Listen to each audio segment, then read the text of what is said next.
ತಿಳಿದಿರೋ ಪ್ರಕಾರ ಏನು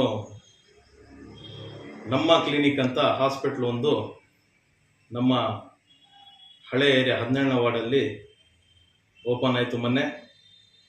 ಆ ಹಾಸ್ಪಿಟ್ಲು ಉದ್ಘಾಟನೆ ವಿಚಾರದಲ್ಲಿ ಏನು ಶಿಷ್ಟಾಚಾರ ಪ್ರೋಟೋಕಾಲ್ ಉಲ್ಲಂಘನೆ ಆಗ್ತಾ ಇರುವಂಥದ್ದು ತಮಗೆಲ್ಲ ಗಮನಕ್ಕೆ ಬಂದಿದೆ. ಅದು ಸತ್ಯ. ತಮಗೆಲ್ಲ ತಿಳಿದಿರೋ ಪ್ರಕಾರ ನೀವು ನೋಡ್ಬೋದು ವೇದಿಕೆ ಮೇಲೆ ಪ್ರೋಟೋಕಾಲ್ ಪದೇ ಪದೇ ಉಲ್ಲಂಘನೆ ಆಗುವಂಥದ್ದು ನಮ್ಮ ತಾಲೂಕಲ್ಲಿ ಯಾಕೆ ಈ ರೀತಿ ಆಗ್ತಾ ಇದೆ? ಯಾರೋ ಬರೋದು, ಕೂತ್ಕೊಳ್ಳೋದು ಸ್ಟೇಜ್ ಮೇಲೆ, ಅಂದ್ರೆ ಏನು ಅರ್ಥನೇ ಇಲ್ವಾ? ಕನಿಷ್ಠ ಬುದ್ಧಿ ಇಲ್ವಾ ಈ ಅಧಿಕಾರಿಗಳಿಗೆ? ಕಾಮನ್ ಸೆನ್ಸ್, ಕನಿಷ್ಠ ಬುದ್ಧಿ. ಯಾಕೆ ಈ ರೀತಿ ಮಾಡ್ತಾ ಇದ್ದಾರೆ? ನಿಮ್ಮ ಕೆಲಸ ಕಾರ್ಯಗಳು ಕರೆಕ್ಟಾಗಿ ಮಾಡಿದ್ರೆ ಬೇರೆಯವ್ರು ಪ್ರಶ್ನೆ ಮಾಡುವಂಥದ್ದು ಏನಿರುತ್ತೆ? ನಮ್ಮ ಕ್ಲಿನಿಕ್ ಉದ್ಘಾಟನೆ ಸಮಯದಲ್ಲಿ ಯಾರಿಗೋ ಸಂತೋಷ ಪಡಿಸೋಕ್ಕೆ ಕರೆಸ್ಬಿಟ್ಟು ಸ್ಟೇಜ್ ಮೇಲೆ ಕೂರಿಸ್ತಾರೆ. ನಾನು ಅದಕ್ಕೆ ವಿರೋಧ ಮಾಡ್ತೀನಿ. ರಾಜಕೀಯವಾಗಿ ಹೇಳಬೇಕಾದ್ರೆ ಯಾರು ಮತಗಳು ಹಾಕಿಲ್ಲ, ಕಷ್ಟಪಟ್ಟಿಲ್ಲ, ನಮ್ಮ ಶಾಸಕರ ಗೆಲುವಿಗಾಗಿ ಶ್ರಮಿಸಿಲ್ಲ ಅಂಥವ್ರಿಗೆಲ್ಲ ಕರೆಸೋದು, ಕೂರಿಸೋದು. ಅಲ್ಲಿ ಕಷ್ಟಪಟ್ಟಿರುವಂಥವರು ನಾಯಕರಾಗಿರ್ಬೋದು, ಕಾರ್ಯಕರ್ತರಾಗಿರ್ಬೋದು, ಅವ್ರ ಮನಸ್ಸುಗಳಲ್ಲಿ ಏನಾಗಬೇಕು? ನಾನು ರಾಜಕೀಯವಾಗಿ ಹೇಳ್ತಾ ಇರೋದಿದು. ಆದರೆ ನಾನು ರಾಜಕೀಯಕ್ಕೆ ಹೋಗಲ್ಲ. ಈಗ ನಾನು ಏನು ಪ್ರೋಟೋಕಾಲ್ ಇದೆ ಆ ಪ್ರೋಟೋಕಾಲ್ ಫಾಲೋ ಮಾಡಿ ಅಂತ ಹೇಳ್ತೀನಿ. ಪದೇ ಪದೇ ನಿಮ್ಮ ಜವಾಬ್ದಾರಿಗಳಿಲ್ವಾ? ಹೇಗೆ ಹೀಗೆ ಮಾಡಿದ್ರೆ ನೀವೆಲ್ಲ? ಕನಿಷ್ಠ ಬುದ್ಧಿ ಇಲ್ವಾ? ಹಾಗಾದರೆ ಪ್ರೋಟೋಕಾಲ್ ಅನ್ನೋದು ಏನಕ್ಕೆ ಇರಬೇಕು? ನಿಮ್ಮ ಮನ್ಸಿಗೆ ಬಂದಂಗೆಲ್ಲ ನೀವು ಆಟ ಆಡುತ್ತಾ ಇದ್ರೆ. ಮೊನ್ನೆ ತಾನೇ ಇಲ್ಲೊಂದು ಪ್ರೋಗ್ರಾಮ್ ಆಯಿತು ಆಂಜನೇಯ ಸ್ವಾಮಿ ದೇವಸ್ಥಾನ ಜಾಗದಲ್ಲಿ. ಅಲ್ಲೂ ಪ್ರೋಟೋಕಾಲ್ ಉಲ್ಲಂಘನೆ ಆಗತ್ತೆ, ಶಿಷ್ಟಾಚಾರನೇ ಇರೋಲ್ಲ. ಯಾರೋ ಬಂದು ಸ್ಟೇಜ್ ಮೇಲೆ ಕೂತ್ಕೊಂಡಿದ್ದಾರೆ, ನೀವು ನೋಡ್ಬೋದು, ಮೀಡಿಯಾದಲ್ಲೆಲ್ಲ ಕಾಣತ್ತೆ. ಏನು ಬೇಕಂತ ಮಾಡ್ತಾ ಇದ್ದೀರಾ? ಒಂದು ರೀತಿ ಇರುವಂಥ ಸದಸ್ಯರಿಗೆ ಇವ್ರಿಗೆಲ್ಲ ಅವಮಾನ ಮಾಡ್ತಾ ಇದ್ದೀರಾ? ಅರೆ, ನಿಮ್ಗೇನ ಇಚ್ಛಾಶಕ್ತಿ ಇದ್ರೆ, ನಿಮ್ಗೇನ ಅಷ್ಟು ಇಂಟ್ರೆಸ್ಟ್ ಇದ್ರೆ ನಿಮ್ಮ ಖಾಸಗಿ ಕಾರ್ಯಕ್ರಮದಲ್ಲಿ ಕರ್ಕೊಂಡು ಏನು ಈ ಅಧಿಕಾರಿಗಳಿದ್ದಾರೆ, ನಮ್ಮ ಅಧ್ಯಕ್ಷರಾಗಿರ್ಬೋದು, ಕಮಿಷನರ್ ಆಗಿರ್ಬೋದು, ಅವ್ರದ್ದೇ ತಾನೇ ಜವಾಬ್ದಾರಿ. ಅಲ್ಲಿ ಬುದ್ಧಿ ಇಲ್ವಾ? ನಿಮ್ಮ ಖಾಸಗಿ ಕಾರ್ಯಕ್ರಮ ಕರ್ಸ್ಕೊಂಡು ನೀವು ತಲೆ ಮೇಲೆ ಆದರೂ ಕೂರಿಸ್ಕೊಳ್ಳಿ, ತೊಡೆ ಮೇಲೆ ಆದರೂ ಕೂರಿಸ್ಕೊಳ್ಳಿ, ಭುಜದ ಮೇಲೆ ಆದರೂ ಕೂರಿಸ್ಕೊಳ್ಳಿ. ಬೇಡ ಅಂದಿದ್ದು ಯಾರೋ? ನಿಮ್ಮ ಮನೆಯಾಗ ಅದನ್ನ ಕೂತ್ಕೊಳ್ಳಿ, ನಮ್ಗೆ ಬೇಡ ಅಂದಿಲ್ಲ. ಒಂದು ಗೋರ್ಮೆಂಟ್ ಪ್ರೋಗ್ರಾಮು, ಒಂದು ಗೋರ್ಮೆಂಟ್ ಪ್ರೋಗ್ರಾಮಲ್ಲಿ 2 ದಿವಸ ಮುಂಚಿತವಾಗಿ ಹೇಳಿದ್ದೀನಿ ನಾನು ಕಮಿಷನರ್ಗೆ, ನೀವು ಶಿಷ್ಟಾಚಾರ ಫಾಲೋ ಮಾಡಬೇಕು ಅಂತ. ಬೇಕಂತ ಮಾಡ್ತೀರಾ ನೀವು? ಏನು ಅಂದ್ಕೊಂಡಿದ್ದೀರಾ ನೀವು? ಯಾರು ಕೇಳೋರು ಹೇಳೋರು ಇಲ್ಲ ಅಂತನಾ? ಏನು ಡಿಕ್ಟೇಟರ್ಶಿಪ್ ಆಗಬೇಕು? ನಮ್ಗೆ ಯಾರು ಕೇಳುವ ಅವೆಲ್ಲ ಆಗೋದಿಲ್ಲ. ಪ್ರತಿಯೊಬ್ಬರು ನಾವು ಪ್ರಶ್ನೆ ಮಾಡ್ತೀವಿ. ನೀವು ಅಂದ್ಕೊಂಡಿರ್ಬೋದು ಯಾರು ಮಾಡಲ್ಲ ಅಂತ, ಮಾಡ್ತೀವಿ. ಇವೆಲ್ಲ ನೋಡ್ತಾ ಇದ್ರೆ ಮುಂದಿನ ದಿನಗಳಲ್ಲಿ ಈ ಅಧಿಕಾರಿಗಳು ಮಾಡುವಂಥ ತಪ್ಪುಗಳಲ್ಲಿ ಬೇರೆಯವ್ರ ತಲೆ ಬಗ್ಸುವಂಥ ಕೆಲಸ ಆಗ್ತಾ ಇದೆ. ನೀವೇ ಒಂದು ರಾಜಕೀಯದಲ್ಲಿ ಹೋದರೆ, ರಾಜಕೀಯ ದೃಷ್ಟಿಯಿಂದ ನೋಡಿದ್ರೆ ಎಷ್ಟು ನೋವಾಗತ್ತೆ ಅಲ್ಲಿರುವಂಥ ಲೋಕಲ್ ಲೀಡರ್ಸ್ಗೆಲ್ಲ, ಕಾರ್ಯಕರ್ತರಿಗೆಲ್ಲ. ಅವ್ರಿಗಿಲ್ಲ ಯಾರಿಗಂದ್ರೆ ಅವ್ರು ಕೂರಿಸ್ಬಿಡೋದು. ಗೊತ್ತಿದ್ದು ಹಾಗೆ ಮಾಡ್ತಾ ಇದ್ರೆ ಗೊತ್ತಿಂದ ತಪ್ಪಾಗ್ಬೋದಪ್ಪ. ಗೊತ್ತಿದ್ದು ಮಾಡಿದ್ರೆ ನೋಡಿ, ನೀವು ಆ ಪ್ರೋಗ್ರಾಮಲ್ಲಿ ಸ್ಟೇಜಲ್ಲಿ ಯಾರ್ಯಾರು ಕೂತಿದ್ದಾರೆ ಅಂತ ನೋಡಿ. ಮೊನ್ನೆ ಆಗಿರುವಂಥ ನಮ್ಮ ಕ್ಲಿನಿಕ್ ಓಪನಿಂಗ್ ಆವಾಗ ನೋಡಿ ಏನೇನಾಗಿದೆ. ಸ್ಟೇಜ್ ಮೇಲೆ ಯಾರು ಕೂತ್ಕೊಂಡಿದ್ರು? ನಾವು ಹೇಳಬೇಕಾ ಶಿಷ್ಟಾಚಾರ ಫಾಲೋ ಮಾಡ್ತಾ ಇಲ್ಲ, ಇಳಿಸ್ರಿ ಅವ್ರಿಗೆ ಅಂತ? ಕನಿಷ್ಠ ಬುದ್ಧಿ ಆದರೂ ಇರಬೇಕು. ಈ ಬುದ್ಧಿಗಳಿದೆ, ಅತಿ ಬುದ್ಧಿಗಳು ನಿಮ್ದೆಲ್ಲ ಅಧಿಕಾರಿಗಳದು. ನೀವು ಮಾಡೋ ತಪ್ಪುಗಳಿಂದ ಎಲ್ಲ ತಲೆ ಬಗ್ಸ್ಬೇಕು. ಮತ್ತೆ ನೋಡೋ ಸನ್ಮಾನ ಅಂತೆ, ನಗರಸಭೆಯಿಂದ ಸನ್ಮಾನಗಳು ಸದಸ್ಯರಿಗೆ. ಯಾರಿಗೆ ಬೇಕು ನಿಮ್ಮ ಸನ್ಮಾನಗಳು? ಈ ಥರ ಎಲ್ಲ ಅವಮಾನಗಳು ಮಾಡೋದು ಒಂದ್ ಕಡೆ ಅವಮಾನಗಳು ಮಾಡೋದು, ಇನ್ನೊಂದ್ ಕಡೆ ಸನ್ಮಾನಗಳು ಮಾಡೋದು. ಸನ್ಮಾನಗಳು ಮಾಡಿಸ್ಕೊಂಡೇ ಇದ್ರೆ ನಗರಸಭೆಗೆ ಅವಮಾನ ಮಾಡ್ದಂಗಿರದೆ ಅಂತ ಮೈಕಲ್ ಹೇಳೋದು. ಫಸ್ಟ್ ಗೌರವ ಕೊಹ್ಲಿ ಅದನ್ನು ಕರೀರಿ. 31 ಸದಸ್ಯರು ಹೇಳೋ ಮಾತುಗಳು ಸ್ವಲ್ಪ ಕೇಳೋದಾದ್ರೂ ತಾಳ್ಮೆ ಇಟ್ಕೊಳ್ಳಿ. ಆವಾಗ ನೀವು ಸನ್ಮಾನ ಮಾಡುವಷ್ಟು ಶಕ್ತಿ ಬರ್ತದೆ. ಯಾರ ಮಾತು ಕೇಳಲ್ಲ, ನಿಮ್ಮ ಮನ್ಸು ಬಂದಂಗೆಲ್ಲ ಆಟಗಳು ಆಡ್ತೀರಾ. ನಾಮಕೆ ವಾಸ್ತೆ ಸಭೆಗಳು ಮಾಡ್ತಾರೆ ನಮ್ಮ ಅಧ್ಯಕ್ಷರು, ನಾಮಕೆ ವಾಸ್ತೆ. ಬರೀ 1.5 ಗಂಟೆ 2 ಗಂಟೆಯಲ್ಲಿ ಪೂರ್ತಿ ಸಾಮಾನ್ಯ ಸಭೆನೂ ಆಗ್ಬಿಡತ್ತೆ, ಬಜೆಟ್ ಮೀಟಿಂಗ್ ಆಗ್ಬಿಡತ್ತೆ. ಯಾಕೆ ಮಾಡ್ತೀರಾ ಅಂತ ಕೆಲಸಗಳು? ಏನಾಗ ಬೇಕಂತ ಕೆಲಸಗಳು? 3 ತಿಂಗಳಿಗೊಮ್ಮೆ ಸಭೆ ಮಾಡ್ತೀರಾ? ಎಷ್ಟು ಇಚ್ಛಾಶಕ್ತಿ ಇದೆ ನಿಮ್ ಜನರ ಮೇಲೆ ಅಂತ ಗೊತ್ತಾಗ್ತಾ ಇದೆ. ಅಲ್ಲಿ ನೋಡಿದ್ರೆ ಅಧ್ಯಕ್ಷರ ಅಪ್ಪಣೆ ಮೇರೆಗೆ ಎದ್ದೇಳಿ ಎಲ್ಲ ಕಮಿಷನರ್ ಹೇಳ್ತಾ ಇರ್ತಾರೆ. ಇವ್ರ ಬಾಯಿಗೆ ಲಗಾಮ್ ಆಗ್ಬಿಟ್ಟಿರ್ತಾರೆ, ಅಧ್ಯಕ್ಷರ ಬಾಯಿಗೆ ಮಾತಾಡಕ್ಕೆ ಇಲ್ಲ ಅವರು. ಅದಕ್ಕೆ ಮೊನ್ನೆನೆ ಹೇಳಿದೆ ನಾನು, ಅಧ್ಯಕ್ಷರು ಹೋಗ್ಬಿಟ್ಟು ಕಮಿಷನರ್ ಆಗ್ಬಿಡಿ, ಕಮಿಷನರ್ ಹೋಗ್ಬಿಟ್ಟು ಅಧ್ಯಕ್ಷರಾಗ್ಬಿಡಿ, ಚೇಂಜ್ ಮಾಡ್ಕೊಳ್ಳಿ ಅಂತ. ಏನಾಗ್ತಾ ಇದೆ? ಏನ್ ತಮಾಷೆ ಮಾಡ್ತಾ ಇದ್ದೀರಾ ನೀವೆಲ್ಲ? ಮೊನ್ನೆ ನೋಡಿದ್ರೆ ಆ ಫಂಕ್ಷನ್ ಅಲ್ಲಿ ಖಾತೆಗಳು ಕೊಡ್ತಾ ಇದ್ದೀವಿ ಅಂತ ಹೇಳ್ತಾರೆ. ನೀವು ನೋಡ್ಬೋದು ಖಾತೆಗಳು ಕೊಡ್ತಾ ಇದ್ದೀರಂತ. ಖಾತೆಗಳು ಮೊದಲಿಂದ ಕೊಡ್ತಾ ಇದ್ದಾರ್ರಿ. ಯಾರಿಗೂ ನೀವು ಮಕ್ಕಳ ಟೋಪಿ ಆಗ್ತಾ ಇರೋದು? ಸರ್ಕಾರದಿಂದ ಖಾತೆಗಳು ಕೊಡಿ ಅಂತ ಹೇಳಿದ್ದಾರೆ. ಏನ್ ಡಬಲ್ ಟ್ಯಾಕ್ಸ್ ಕಟ್ಸ್ಕೊಂಡು ಏನ್ ಅಧಿಕೃತ ಅನಾಧಿಕೃತ ಇತ್ತೋ ಅಧಿಕೃತ ಮಾಡ್ಕೊಂಡು ಬರ್ತಾ ಇದ್ದಾರೆ. ಅನಾಧಿಕೃತವನ್ನು ಮಾಡದಿರೋ ಪಕ್ಷದಲ್ಲಿ ಅದಕ್ಕೆ ಡಬಲ್ ಟ್ಯಾಕ್ಸ್ ಕಟ್ಸ್ಕೊಂಡು ಅಧಿಕೃತ ನೀವು ಕೊಡಕ್ಕಾಗಲ್ಲ, ಅದು ಅನಾಧಿಕೃತನ ಖಾತಾ ಅಂತ ಹೇಳ್ತಾರೆ. ಅದು ಕೊಡಿ ಅಂತ ಹೇಳಿದ್ರೆ ಇಲ್ಲಿ ನೋಡಿದ್ರೆ ಖಾತೆಗಳು ಕೊಡ್ತಾ ಇದ್ದೀನಿ ಅಂತ ಹೇಳ್ತಾರೆ. ಯಾಮಾರಿಸ್ತಾ ಇರೋದಲ್ಲ ಇವರೆಲ್ಲ? ಯಾಕೆ ಈ ತರ ಯಾಮಾರಿಸ್ತೀರಾ? 94cc ಅಂತೆ. 94cc ಇವ್ರಿಗೇನು ಅಧಿಕಾರ ಇದೆ? ಹೂಯಿಸಿ ಯಾರು ಇವರು? ಕಮಿಷನರು. ಏನು ಅಧಿಕಾರ ಇದೆ ಇವ್ರಿಗೆ? ತಹಶೀಲ್ದಾರ್ ಕೊಡುವಂಥದ್ದು, ಹಕ್ಕುಪತ್ರಗಳು RIಗೆ ಹೋಗುವಂಥದ್ದು, ಗುಣತೋಪನ್ ಮನೆಗಳು ಕಟ್ಕೊಂಡಿದ್ರೆ ಅದಕ್ಕೆ ಆಥರೈಸ್ ಮಾಡುವಂಥದ್ದು. ಪ್ರತ್ಯಕ್ಷ ಸಾಕ್ಷಿ ತಹಶೀಲ್ದಾರೇ ನನ್ನ ಜೊತೆ ಕೂತಿದ್ರು. ಕೇಳಿದೆ ನಾನು, ಏನ್ ಸರ್ ಯಾರ ಗಮನಕ್ಕೂ ಇಲ್ಲ? ಯಾವ ನೀನು 94cc ಮಾಡಿಸ್ಬಿಟ್ಟಿರೋದು? ಎಷ್ಟು ಅರ್ಜಿಗಳು ಬಂದಿದೆ? ಕಟ್ ಆಫ್ ಡೇಟ್ ಏನು ಅಂತ? ಅಯ್ಯೋ ಸರ್ ನಾನು ಮಾಡೇ ಇಲ್ಲ, ನಂಗೆ ಗೊತ್ತೇ ಇಲ್ಲ ಅಂದ್ರೆ ಯಾವ್ದಿದು? ಈ ಕೊಟ್ಟಿರೋದು ಮೊನ್ನೆ ಯಾವುದು? ಎಷ್ಟು ವರ್ಷ ಹಿಂದೆ ಮಾಡಿರುವಂತದ್ದು? ಯಾಕೆ ಮರ್ಸ್ತೀರಾ ನೀವು? ಯಾವ್ದೋ ಹಳೇದಾಗಿರುವಂತದ್ದೆಲ್ಲ ಎತ್ಕೊಂಡು ಬಂದು ಈಗ ಕೊಡೋದು. ನಾನು ಮಾಡಿದ್ದೀನಿ. ನಿಮ್ಮ ಅಧಿಕಾರ ಇದೆಯಾ ಹೋಗ್ಲಿ ನೀವು ಕೊಡಕ್ಕೆ? ಏನ್ ಮಾಡ್ತಾ ಇದ್ದೀರಾ ನೀವು? ನಿಮ್ ಮನ್ಸು ಬಂದಂಗೆಲ್ಲ ಆಟ ಆಡಕ್ಕಾಗಲ್ಲ. ಅಧ್ಯಕ್ಷರು ಜವಾಬ್ದಾರಿ ಏನು? ಎಷ್ಟು ತಿಂಗಳಾಯ್ತು ಇವ್ರ ಜವಾಬ್ದಾರಿ ತಗೊಂಡು? ಎಷ್ಟು ಏರಿಯಾಗಳು ಓಡಾಡಿದ್ದಾರೆ, ಎಷ್ಟು ಸಭೆಗಳು ಮಾಡಿದ್ದಾರೆ, ಎಷ್ಟು ಕಷ್ಟ ಸುಖಗಳು ಸ್ಪಂದಿಸಿದ್ದಾರೆ. ಏನ್ ಗೌರ್ಮೆಂಟ್ ಡ್ಯೂಟಿನಾ ನಿಮ್ಗೆ? ಬರೋದು ಹೋಗೋದು ಕಾರಲ್ಲಿ ಅಷ್ಟೇನಾ? ಆಫೀಸ್ಗೆ ಏನ್ ಅನ್ಕೊಂಡಿದ್ದೀರಾ ನೀವು? ನಿಮ್ ಜವಾಬ್ದಾರಿ ಏನು? ಆ ಸ್ಥಾನ ಬಗ್ಗೆ ನಿಮ್ಗೇನು ಗೊತ್ತಿಲ್ಲ. ಆ ಸ್ಥಾನದ ಬಗ್ಗೆ ನಿಮ್ಗೆ ಏನಾನ ಗೊತ್ತಿದ್ರೆ ಹೇಗೋ ಇರ್ತಾ ಇತ್ತು ನಮ್ಮ ನಗರಸಭೆ. ಏನಾಗ್ತಾ ಇದೆ ಅಂದ್ರೆ 31 ಸದಸ್ಯರು ನೀವು ಅಧ್ಯಕ್ಷರಲ್ವಾ? ನಿಮ್ ಜವಾಬ್ದಾರಿ ಇಲ್ವಾ? ತಿಂಗಳಿಗೆ ಅಟ್ಲೀಸ್ಟ್ ತಿಂಗಳಿಗೆ ಒಂದು 10 ವಾರ್ಡ್ಗಳು ವಿಸಿಟ್ ಮಾಡಿ. ಒಂದು ತಿಂಗಳಿಗೆ. ಯಾಕಂದ್ರೆ 3 ತಿಂಗಳಿಗೊಮ್ಮೆ ನೀವು ಸಭೆ ಮಾಡೋದು. ಈಗೇನು 6 ತಿಂಗಳು 7 ತಿಂಗಳು ಇದೆ, ಅದು ಸ್ವಾಹ ಆಗ್ಬಿಡತ್ತೆ. ಹಿಂಗೆ ನಡ್ಸ್ಕೊಂಡು ಹೊಟ್ಟೋಗ್ಬಿಡ್ತಾರೆ. ಸಭೆಗಳು ಮಾಡಲ್ಲ ಇವರು. ನಾವು ಬಿಡೋದಿಲ್ಲ ಬಿಡಿ, ಅದು ಬೇರೆ ಪ್ರಶ್ನೆ. ತಿಂಗಳಿಗೆ ಕನಿಷ್ಠ ಅಂದ್ರೆ ಒಂದು 10 ವಾರ್ಡ್ಗಳು ವಿಸಿಟ್ ಮಾಡಿ, ಅಲ್ಲಿ ಕಷ್ಟ ಸುಖ ಜನರದ್ದು ತಿಳ್ಕೊಂಡು ಸ್ಪಂದಿಸಿ ಅಧಿಕಾರಿಗೆ ಕರ್ಕೊಂಡು ಹೋಗ್ಬಿಟ್ಟು ಮಾಡುವಂತ ಕೆಲಸ ಮಾಡಲಿ. ಅದು ಮಾಡೋಕ್ಕಾಗಲ್ವಾ? ನಾನು ಪದೇ ಹೇಳ್ತಾ ಇರ್ತೀನಿ, ಈ ರಿಮೋಟ್ ಕಂಟ್ರೋಲ್ ಅಧ್ಯಕ್ಷರು ಅಂತ. ಈ ರಿಮೋಟ್ ಕಂಟ್ರೋಲ್ ಎಲ್ಲ ಅಲ್ಲಿ ನಮ್ಮ ಕಮಿಷನರ್ ಕೊಟ್ಟಿದ್ದಾರಂತ ಮೇಲ್ನೋಟ ಕಾಣುತ್ತಾ ಇದೆ. ಅದೇ ಕಾಣ್ತಾ ಇರೋದು. ಯಾವುದಕ್ಕೂ ಇವರು ಗಮನ ಕೊಡದೆ 3 ತಿಂಗಳೊಮ್ಮೆ ಬರೋದು, ಸಭೆ 2-3 ಗಂಟೆ ಅಲ್ಲಿ ಕ್ಲೋಸ್. ನಾಮಕೆ ವಾಸ್ತೆ ಸಭೆಗಳು ಮಾಡೋದು. ರೆವಿನ್ಯೂ ಖಾತೆಗಳು ಮಾಡಿ ಅಂತ ಸರ್ಕಾರ ಹೇಳಿದೆ. ಏನು ಕುಂಟಿಲಕ್ಕದಲ್ಲಿರುವಂಥದ್ದು ಖಾತೆಗಳು ಕೊಡಿ ಅಂತ ಇದೆ. ಅದಕ್ಕೆ 2 ಪಟ್ಟು ಟ್ಯಾಕ್ಸ್ ಕಟ್ಸ್ಕೊಡಿ ಅಂತ ಹೇಳಿದೆ. ಕಟ್ಸ್ಕೊಂಡಿದ್ದಾರೆ. ಸುಮಾರು ಅರ್ಜಿಗಳು ಬಂದಿದೆ. ಎಷ್ಟು ಅರ್ಜಿಗಳು ಬಂದಿದೆ, ಎಷ್ಟು ಅರ್ಜಿಗಳು ವಿಲೇವಾರಿ ಆಗಿದೆ, ಇವತ್ತವರೆಗೂ ಲೆಕ್ಕಾಚಾರ ಇದೆಯಾ?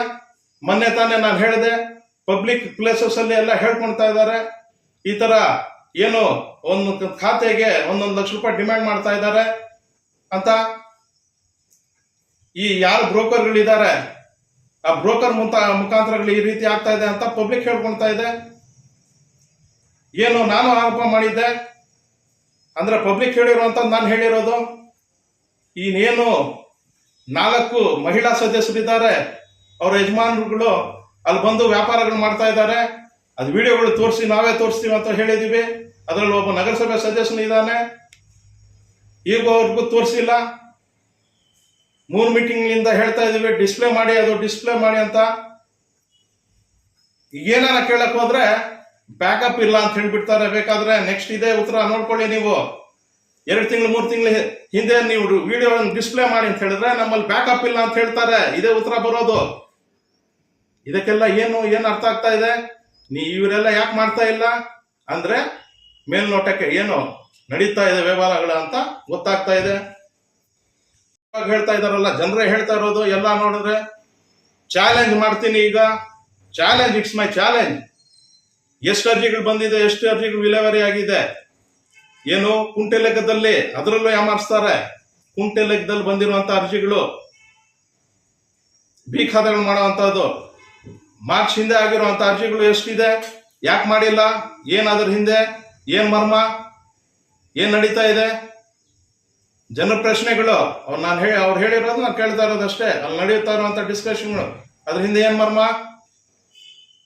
ಯಾಕೆ ಇಟ್ಕೊಂಡಿದ್ದಾರೆ, ಇದು ಚಾಲೆಂಜ್ ಮಾಡ್ತೀನಿ.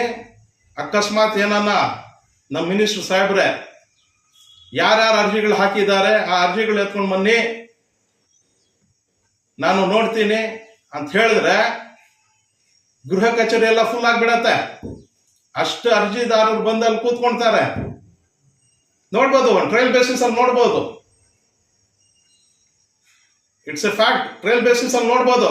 ಎತ್ಕೊಂಡು ಬನ್ನಿ ಅಂತ ಹೇಳಿ ಅವರು ಡಿಕ್ಲೇರ್ ಮಾಡಲಿ, ನಾಳೆನೆ ಹೇಳಿ ಅವರು. ನಾಳೆದು ಯಾರೋ ಒಬ್ರು ಇಟ್ಬಿಟ್ಟು ಅಲ್ಲಿ ಅಟೆಂಡ್ ಮಾಡಕ್ ಹೇಳಿ, ಗೃಹ ಕಚೇರಿ ಫುಲ್ ಆಗಿಬಿಡತ್ತೆ. ಯಾರು ಬಾಯಿ ತೆಗಿತಾ ಇಲ್ಲ. 2 ಟ್ಯಾಕ್ಸ್ ಕಟ್ಸ್ಕೊಂಡಿದ್ದಾರೆ, ಮತ್ತೆ ಮಾರ್ಚ್ ಆದ್ಮೇಲೆ ಇನ್ನೊಂದು ಟ್ಯಾಕ್ಸ್ ಕಟ್ತಾ ಇದ್ದಾರೆ. ಪಾಪ 3 ಟ್ಯಾಕ್ಸ್ ಆಯ್ತು. ಏನ್ ಆಟ ಆಡ್ತಾ ಇದ್ದೀರಾ? ಅಥವಾ ಸರ್ಕಾರ ಮಾಡಿರುವಂತ ಆದೇಶಗಳು ಸರಿ ಇಲ್ಲ ಅಂತ ಹೇಳಿ ಯಾಕೆ ಪೆಂಡಿಂಗ್ ಇಟ್ಕೊಂಡಿದ್ದೀರಾ? ತೋರಿಸಿ, ಮಾಧ್ಯಮ ಮಿತ್ರಗಳು ತೋರಿಸಿ, ಇಂಥ ಖಾತೆಗಳು, ರೆವಿನ್ಯೂ ಖಾತೆಗಳು ಕುಂಟೆ ಲೆಕ್ಕದಲ್ಲಿ ಇರುವಂತ ನಾನು ಮಾಡಿದ್ದೀನಿ ಅಂತ. ಎಷ್ಟು ಮಾಡಿದ್ರೆ ಅಂತ ಗೊತ್ತಾಗತ್ತೆ. ಎಷ್ಟು ಅರ್ಜಿಗಳು ಬಂದಿದೆ, ಎಷ್ಟು ವಿಲೇವಾರಿ ಆಗಿದೆ. ನಮ್ಮ ಶಾಸಕರುಗಳ ಕೇಳಲಿ, ಮಂತ್ರಿಗಳು ಕೇಳಲಿ. ಅದು ಎಲ್ಲಾದ್ರೂ ಯಾಮಾರಿಸೋದನ್ನ ಕಮಿಷನ್ ಕೆಲಸ. ಏನ್ ಮಾಡ್ತಾ ಇದ್ದಾರೆ ಇರೋ ಲೈಟ್ಸು?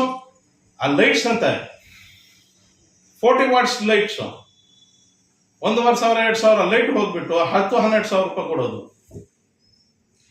ಏನಾಗ್ತಾ ಇದೆ? ಹಗಲು ಕಳ್ತನ ಮಾಡುವಂತ ಕಳ್ಳ ಪಾಪ ಬೀದಿ ನಾಯಿಗಳಿಂದ ತಪ್ಪಿಸ್ಕೋಬೇಕು, ಪೊಲೀಸರಿಂದ ತಪ್ಪಿಸ್ಕೋಬೇಕು, ಪಬ್ಲಿಕ್ ಇಂದ ತಪ್ಪಿಸ್ಕೊಂಡು ಕಳ್ತನ ಮಾಡ್ಬೇಕು. ಅನ್ನೋ ಅದೃಷ್ಟ ಚೆನ್ನಾಗಿದ್ರೆ ಹೊಟ್ಟೋಗ್ಬಿಡ್ತಾನೆ, ಅದೃಷ್ಟ ಸರಿ ಸಿಕ್ಕಾಕೊಂಡ್ತಾನೆ. ಆದ್ರೆ ಇವ್ರ ಹಗಲು ಕಲ್ರು ಇವರೆಲ್ಲ ಯಾಕೆ ಇವ್ರ ಬುದ್ಧಿ ಇಲ್ವಾ? 40 ವಾಟ್ಸ್ ಲೈಟ್ ಎಷ್ಟು? 12,000 13,000ನ 1,500 2,000 ರೂಪಾಯಿ ಲೈಟು. ಏನ್ ಮಾಡ್ತಾ ಇದ್ದೀರಾ ನೀವು? ಯಾರು ಕೇಳಲ್ಲ ಅನ್ಕೊಂಡಿದ್ದೀರಾ? ಎಲ್ಲದಕ್ಕೆ ಸಮಯ ಇದೆ, ಎಲ್ಲರೂ ಕೇಳ್ತಾರೆ. ಅದೇ ರೀತಿ ಪಂಪು ಮೋಟರ್ ರಿಪೇರಿ ಅಂತ ನಾನು ಹೇಳ್ತಾ ಇರೋದಲ್ಲ, ಈ ಮೊನ್ನೆ ಸಾಮಾನ್ಯ ಸಭೆಯಲ್ಲಿ ಕೊಟ್ಟಿರುವಂತದ್ದು ಪಂಪು ಮೋಟರ್ ರಿಪೇರಿ ಒಂದು 10,48,000 ಜನವರಿ ಮಾಹದಲ್ಲಿ. ಫೆಬ್ರವರಿಯಲ್ಲಿ 14,88,000. ಅಂದ್ರೆ ತಿಂಗಳಿಗೆ 10 ಲಕ್ಷ ಇಟ್ಕೊಂಡ್ರೆ 1,20,00,000. 1,20,00,000 12 ತಿಂಗಳ ಲೆಕ್ಕ ಹಾಕೊಂಡ್ರೆ 1.25 ಕೋಟಿ ಆಗತ್ತೆ. ನಮ್ಮ ಬೋರ್ವೆಲ್ಸ್ ಎಷ್ಟಿದೆ? Running borewells 80 ಇರ್ಬೋದಾ? 80 ಬೋರ್ವೆಲ್ಗಳಿಗೂ ಹೊಸ ಪಂಪ್ ಮೋಟರ್ ಹಾಕ್ಬಿಟ್ರೆ 1 ಲಕ್ಷ ಅಂದ್ರೇನು 80 ಲಕ್ಷ ರೂಪಾಯಿ ಆಗತ್ತೆ. ಇದೇನಾಗ್ತಾ ಇರೋದು? ಪಂಪ್ ಮೋಟರ್ ರಿಪೇರಿಗೆ 12 ಲಕ್ಷ, 15 ಲಕ್ಷ, 14 ಲಕ್ಷ ತಿಂಗಳಿಗೆ. ಏನ್ ಅಂದ್ಕೊಂಡಿದ್ದೀರಾ ನೀವೆಲ್ಲ? ಹಗಲು ಕಳ್ತನ ಅಲ್ವಾ ಇದು? ಒಬ್ಬ ರೈತ ಹಾಕಿರುವಂಥ ಪಂಪು ಮೋಟ್ರು 5 ವರ್ಷ ಅಂದ್ರೆ ರಿಪೇರ್ ಬರಲ್ಲ. ನಮ್ಮ ನಗರಸಭೆಯಲ್ಲಿ ಹಾಕಿರುವಂಥ ಪಂಪು ಮೋಟ್ರು 1 ತಿಂಗಳಿಗೆ 4 ಸತಿ ರಿಪೇರ್. ಯಾರು ಕೇಳೋರು ಇಲ್ವಾ ನಿಮಗೆ? ಕಂಪ್ಲೀಟು 80-100 ಪಂಪು ಮೋಟರ್ಗಳು ಇಲ್ಲಿ 100 ಪಂಪು ಮೋಟರ್ಗಳು ಹಾಕಿದ್ರೆ 1 ಕೋಟಿ ರೂಪಾಯಿ. ಹೊಸ ಪಂಪು ಮೋಟರ್ಗಳು 1 ವರ್ಷಕ್ಕೆ ತೆಗ್ಬಿಟ್ಟು ಹಾಕ್ಬಿಡೋಣ. ಏನ್ರಿ ಇದು ಆಗ್ತಾ ಇರೋದು? ಯಾರು ಹೇಳೋನಿದಾನ ಕೇಳೋನಿದಾನ? UGD ರಿಪೇರ್ ಮಾಡುವಂಥದ್ದು, ಅದು ಲಕ್ಷಾಂತರ ರೂಪಾಯಿ. ಎಲ್ಲಿ ಮಾಡಿದ್ದಾರೋ, ಏನು ಮಾಡಿದ್ದಾರೋ, ಏನಾಗ್ತಾ ಇದೆಯೋ ನಗರಸಭೆಯಲ್ಲಿ. ಒಂದಂತೂ ಸತ್ಯ, ಏನು ಜನರು ಹೇಳ್ಕೊಳ್ತಾ ಇದ್ದಾರೆ ಅಲ್ಲಿ, ಚಿಂತಾಮಣಿ ನಗರಸಭೆ ದಳ್ಳಾಳಿಗಳ ಆಫೀಸ್ ಆಗಿದೆ ಅಂತ. ಅದು ಸತ್ಯ, ಅದ್ರ ಎಣ್ಣೆ ಮಾತೇ ಇಲ್ಲ. ನಡೀತಾ ಇರೋದೇ ನಾನು ಹೇಳಿದ್ದೇನಲ್ಲ, 104 ಮಹಿಳಾ ಸದಸ್ಯರು ಗಂಡಸರು ಎಲ್ಲ ವ್ಯವಹಾರಗಳು ಮಾಡ್ತಾ ಇದ್ದಾರೆ. ಒಬ್ಬ ಸದಸ್ಯನು ಇದ್ದಾನೆ ಅಲ್ಲಿ, ಅವನು ಮಾಡ್ತಾ ಇದ್ದಾನಂತ ಜನರಲ್ಲಿ ಹೇಳ್ಕೊಳ್ತಾ ಇದ್ದಾರೆ. ಟೀ ಹೋಟೆಲ್ಗಳಲ್ಲಿ ವಾಕಿಂಗ್ ಮಾಡೋದು, ಝಾನ್ಸಿ ಮೈದಾನದಲ್ಲಿ, ಈ ಪಾರ್ಕ್ ಮುನ್ಸಿಪಲ್ ಆಫೀಸ್ ಪಾರ್ಕ್ ಅಲ್ಲಿ ಎಲ್ಲಿ ನೋಡಿದ್ರೆ ಪಬ್ಲಿಕ್ ಪ್ಲೇಸಸ್ ಮಾತಾಡ್ಕೊಳ್ತಾ ಇದ್ದಾರೆ. ಡಿಸ್ಪ್ಲೇ ಮಾಡಿ ಅಂತ ನಿಮ್ಮ ಮಾಧ್ಯಮ ಮಿತ್ರದ ಮುಂದೆ ಮೊನ್ನೆ ಬಾಯಿ ಬಡ್ಕೊಂಡ್ವಿ ನಾವು. ಡಿಸ್ಪ್ಲೇ ಮಾಡಿಲ್ಲ, 6 ತಿಂಗಳಿಂದ ಹೇಳ್ತಾ ಇದ್ದಾರೆ ಮಾಡಿಲ್ಲ. ಈಗೇನಾರ ಕೇಳಿದ್ರೆ ಪ್ಯಾಕಪ್ ಇಲ್ಲ, ಇದೇ ಉತ್ತರ. ನೆಕ್ಸ್ಟ್ ಏನೋ 3 ತಿಂಗಳು 4 ತಿಂಗಳು ಕೊಡಿ ಅಂತ ಹೇಳಿದ್ರೆ ನಮ್ಮಲ್ಲಿ ಬ್ಯಾಕಪ್ ಇಲ್ಲ. ಏನ್ ಮಾಡ್ಕೊಳಕ್ಕಾಗತ್ತೆ? ಅಂತ ಪರಿಸ್ಥಿತಿಗಳು ಬಂದಿದೆ. ಮತ್ತೆ ನಗರಸಭೆ ಹೇಳ್ಬೇಕಾದ್ರೆ ಬಹಳಷ್ಟು ಹೇಳ್ಬೋದು, ಕಡಿಮೆನೆ ಸರ್. ಇವ್ರ ಬಗ್ಗೆ, ನಮ್ಮ ಕಮಿಷನರ್ ಬಗ್ಗೆ ಒಳ್ಳೆಯವರು ಅಂತ ಹೇಳ್ತೀರಾ ಸರ್? ಒಳ್ಳೆಯವರು ಇರ್ಬೋದು ಸರ್, ಆದ್ರೆ ಕೆಲವು ಕೆಲಸಗಳು ಮಾಡ್ತಾ ಇದಾರ ಸರ್, ಎಂಟರ್ಟೈನ್ಮೆಂಟ್ ಮಾಡ್ತಾ ಇದಾರಲ್ಲ ಇವರೆಲ್ಲ, ಅದು ತಪ್ಪು ಸರ್. ಶಿಷ್ಟಾಚಾರ ಫಾಲೋ ಮಾಡ್ಬೇಕು ಸರ್, ಪ್ರೋಟೋಕಾಲ್ ಫಾಲೋ ಮಾಡ್ಬೇಕು ಸರ್. ಹೇಳಿ ಸರ್, ನೀವು ಎಲ್ಲ ಸರ್ಕಾರಿ ಕಾರ್ಯಕ್ರಮಗಳಲ್ಲಿ ಪ್ರೋಟೋಕಾಲ್ ಫಾಲೋ ಮಾಡಿ ಅಂತ ಅಧಿಕಾರಿಗಳು ಹೇಳಿ ಸರ್. ಯಾಕೆ ಸರ್ ಮಾಡಲ್ಲ? ನಮ್ ಗತಿ ಏನ್ ಸರ್? ನಾಳೆ ನಾವು ಎಲೆಕ್ಷನ್ ಫೇಸ್ ಮಾಡಬೇಕು. ಯಾರೋ ಕೆಲ್ಸಕ್ಕೆ ಬರ್ದೇ ಇರೋರೆಲ್ಲ, ನಿಮ್ಮ ಮತಗಳೇ ಹಾಕದೇ ಇರೋರು, ನಿಮ್ಮ ಮತನೇ ಕೇಳದೇ ಇರೋರು, ಹಗಲು ರಾತ್ರಿ ನಿಮ್ ವಿಚಾರವಾಗಿ ಕಷ್ಟಪಟ್ಟಿರೋರು ಎಲ್ಲ ಕೆಳಗಡೆ ಇದ್ದು ಹೋಗ್ಬಿಟ್ಟು ಇಂಥವರೆಲ್ಲ ಸ್ಟೇಜ್ ಮೇಲೆ ಕೂತ್ಕೊಳ್ತಾರಂದ್ರೆ ಏನ್ ಗತಿ ಆಗತ್ತೆ? ಏನ್ ನಡೆಯತ್ತೆ ಹೇಳಿ ಸರ್? ಅಲ್ಲಿ ಬೇಕಾ ಸರ್ ಇವೆಲ್ಲ? ನಮ್ಗೆ ರಾಜಕೀಯವಾಗಿ ಹೇಳ್ತಾರ ಸರ್. ನಾನು ಪ್ರೋಟೋಕಾಲ್ ವಿಚಾರದಲ್ಲಿ ರಾಜಕೀಯ ಬೇಡ ಸರ್, ನಾನು ರಾಜಕೀಯದಲ್ಲಿ ಹೇಳ್ತಾ ಇಲ್ಲ. ಯಾವಾಗ ಆ ಶ್ರಮ ಪಟ್ಟಿರುವಂತ ನಾಯಕರಾಗ್ಲಿ, ನಮ್ಮ ಕಾರ್ಯಕರ್ತರಾಗ್ಲಿ, ಆ ಏರಿಯಾದಲ್ಲಿ ಅವ್ರು ನಿಂತ್ಕೊಂಡಿರುವಾಗ ಬೇರೆಯವನು ಬಂದು ಅಲ್ಲಿ ಏನೇ ಅವನಿಗೆ ಪ್ರೋಟೋಕಾಲ್ ಅನ್ವಯಿಸೋದಿಲ್ಲ ಅಂತವನು ಹೋಗ್ಬಿಟ್ಟು ಆ ಸ್ಟೇಜ್ ಮೇಲೆ ಕೂತ್ಕೊಂಡ್ರೆ ಏನಾಗತ್ತೆ ಸರ್? ದಯವಿಟ್ಟು ಇವೆಲ್ಲ ಹಾಕ್ತೆ ಇರೋದು ನೋಡ್ಕೊಳೋಂಥ ತಮ್ಮದು ಜವಾಬ್ದಾರಿ ಇರ್ತದೆ ಸರ್. ಮುಂದಿನ ದಿನಗಳಲ್ಲಿ ಯಾವುದೇ ಸರ್ಕಾರಿ ಕಾರ್ಯಕ್ರಮದಲ್ಲಿ ಇಂಥವೆಲ್ಲ ಆಗಬಾರ್ದು ಸರ್. ಏನು ನಮ್ಮ ಕಮಿಷನರು ನಾನೇ ಸುಪ್ರೀಂ ಅಂತ ಹೇಳ್ಕೊಳ್ತಾರೆ. ಮೊನ್ನೆನೇ ಹೇಳಿದ್ದೀನಿ, ಇವತ್ತು ಚಿಕ್ಕಬಳ್ಳಾಪುರದಲ್ಲಿ ಇವ್ರದೇ ರ್ಯಾಂಕಿಂಗಲ್ಲಿ ಇವ್ರೇನು ಓದಿದ್ದಾರೆ ಅದೇ ಓದಿರೋದು, ಸ್ವಲ್ಪ ಹೆಚ್ಚು ಕಡಿಮೆ. ಆ ಪೋಸ್ಟಲ್ಲಿ ಇವತ್ತು ಕೋರ್ಟ್ ಏನು ಹಾಕಿದೆ, ಇವತ್ತು ಅಲ್ಲಿದ್ದ ಕಮಿಷನರ್ ಎಲ್ಲಿ ಹೋಗಿದ್ದಾರೆ, ಅದೇ ರೀತಿ ಶಿಲ್ಗಢದಲ್ಲಿ ಕಮಿಷನರ್ ಇದ್ದಿದ್ದವರು ಅವ್ರು ಎಲ್ಲಿ ಹೋಗಿದ್ದಾರೆ, ಕೋರ್ಟ್ ಅವ್ರಿಗೆ ಏನು ಮಾಡಿದ್ದಾರೆ, ಚಿಂತಾಮಣಿಯಲ್ಲಿ ಮಾಡುವಂಥದ್ದು ಏನು ದೊಡ್ಡದಲ್ಲ. ಸ್ವಲ್ಪನೇ ಹೇಳ್ತಾ ಇರೋದು ನಾನು, ಆದರೆ ನಾವು ಮಾಡಲ್ಲ ಸರ್. ನೀವು ನಮ್ಮವರು, ನಮ್ಮೂರವ್ರು ಸರ್, ನೀವು ಇರಲೇಬೇಕು. ನೀವಿದ್ರೇನೆ ಇಲ್ಲಿದ್ರೆ ನೀವು ಮಾಡೋವಂಥ ಕೆಲಸಗಳು ಬೇರೆಯವ್ರು ಯಾರು ಮಾಡೋಕ್ಕಾಗಲ್ಲ. ಅದಕ್ಕೆ ನಮ್ಮ ಶಾಸಕರು ನಿಮ್ಗೆ ಇಟ್ಕೊಂಡಿದ್ದಾರೆ. ಒಳ್ಳೇದಾಗಲಿ ಅವ್ರಿಗೆಲ್ಲ ಸರ್. ನಿಮ್ಮ ನಡೆ ಅಭಿವೃದ್ಧಿ ಕಡೆ ಇರಬೇಕು ಹೊರತು ಇಂಡಿವಿಜುವಲ್ ಆಗಿ ನೀವು ರಾಜಕೀಯಕ್ಕೆ ನೀವೆಲ್ಲ ಗಮನಿಸಿರ್ಬೋದು. ಬಹಳ ಸೀರಿಯಸ್ ಆಗಿ ಹೇಳ್ತೀನಿ ಈ ಮ್ಯಾಟ್ರು ಎಲ್ಲ.